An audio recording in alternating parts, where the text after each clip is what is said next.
Well, that camellia bush has dropped a lot of petals, made it like carpet underneath it. Looks sort of neat. Now, Pyracantha is in full berry. You would have to say that the birds will enjoy this harvest. And even though our beauty berry plant has grown out of its bed, it at least has the berries. And they might not eat all the pyracanthas, but the birds eat all of these. And it is this time of year, it comes out with its nice color. You can see it further from the roots. They're not purple yet, not fully grown. A grapevine has lost all its leaves. We did get some black rot on this from all the moisture.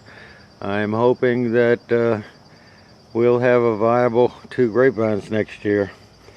And we did plant a few dahlias here at the house. The rest of them are at the river.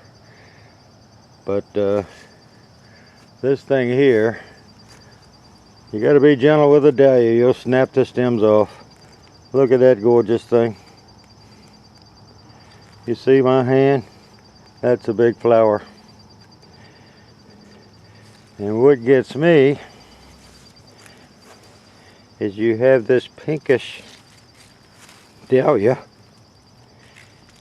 and it appears to be a yellow pink one. So the yellow sort of in the center on those, and that one's pink in the center.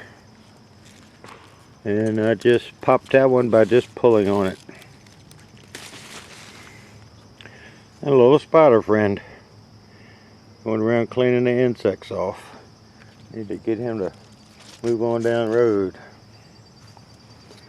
But that's a gorgeous dahlia. A lot of flowers on 2 shoots.